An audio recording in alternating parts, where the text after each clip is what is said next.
Welcome to Bringer of Life, the River Nile.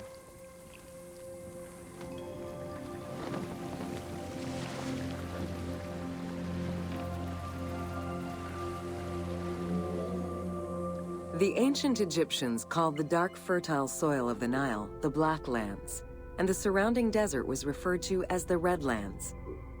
The dramatic difference of productive land opposed to barren desert had a deep influence on cultural ideology, mythology, and religion.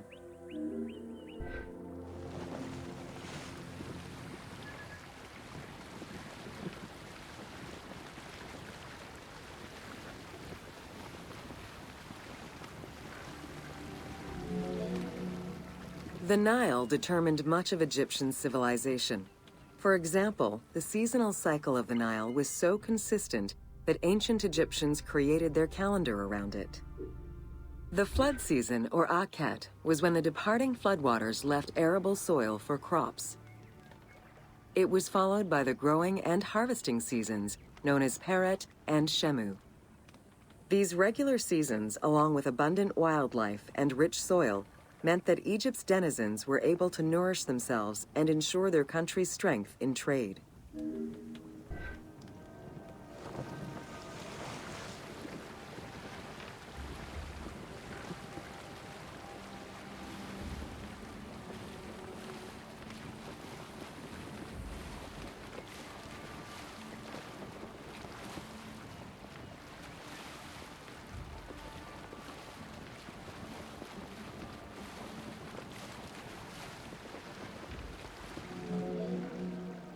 The River Nile, flowing from the south to the north, neatly traversed through both Upper and Lower Egypt. All of Egypt's major cities were built along this narrow ribbon of life. Protected by mountain ranges and deserts which acted as natural barriers to enemies, and sustained by the Nile's plants and wildlife, Egyptian civilization enjoyed economic and cultural prosperity for over 4,000 years.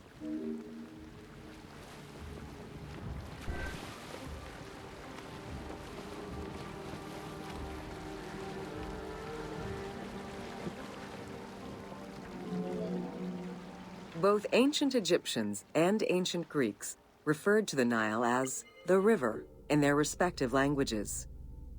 Stretching a distance of over 6,700 kilometers, the Nile is one of the longest rivers in the world. It flows south to north, spanning 11 countries.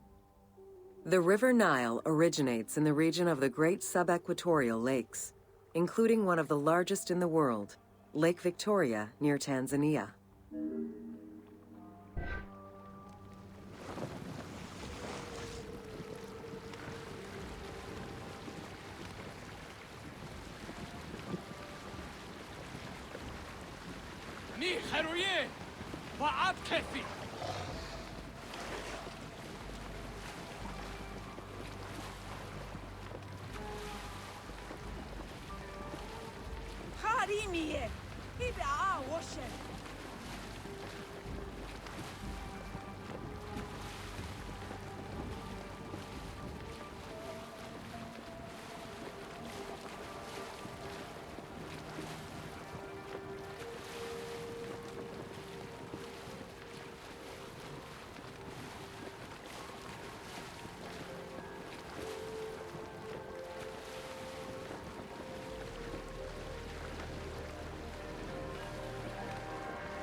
The river flows through African equatorial forests, swamps, volcanic lands, steppes, and deserts, splitting apart for a while and picking up various sediments from each region and carrying them all the way to Egypt.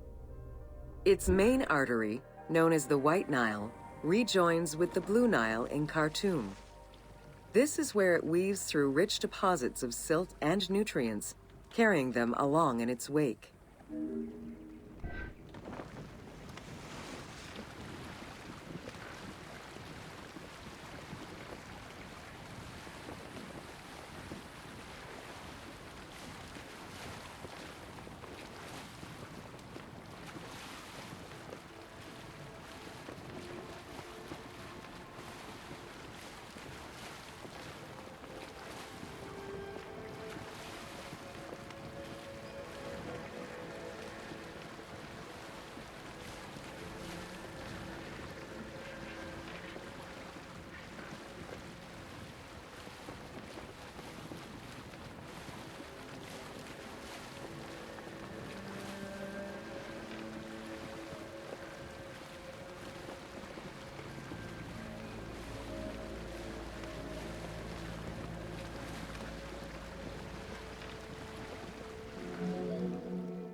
The Nile crosses 6 cataracts from the south to the north, creating natural obstacles between the various sections of the river.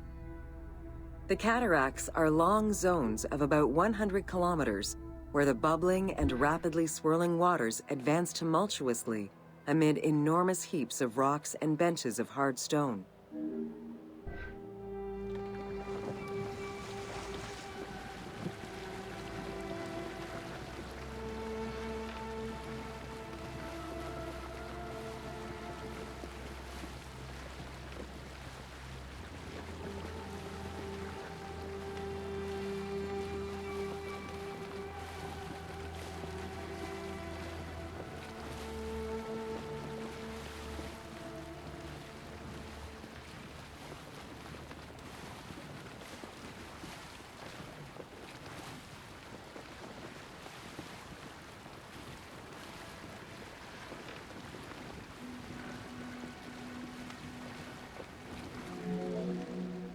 It is after crossing Nubia and the first cataract that the river officially returns to Egypt in Aswan.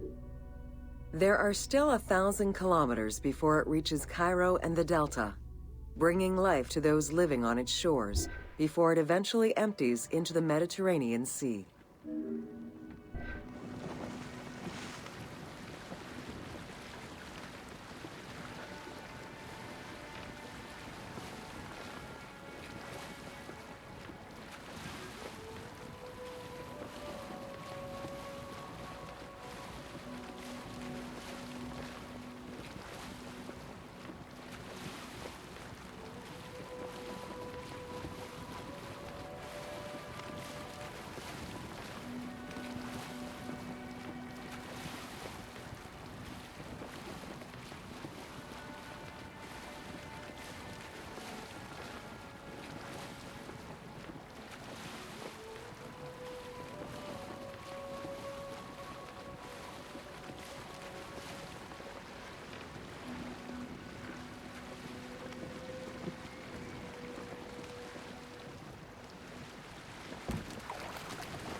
Ancient Egyptian irrigation and water use was centered around the Nile. However, they also had access to streams and rivers, as well as several large lakes. The Delta, situated at the north end of the Nile, also known as Lower Egypt, is a large irrigated area where the river splits into several tributaries.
The Delta had several major brackish coastal lakes, bodies of water separated from the sea by thin strips of land. A mix of deep to shallow waters, salt swamps, and sand plains, these lakes were refuge to a wealth of species, as well as water and land plants. The occasional bandit could also be found sheltering within the denser reeds, waiting for the unwary traveler.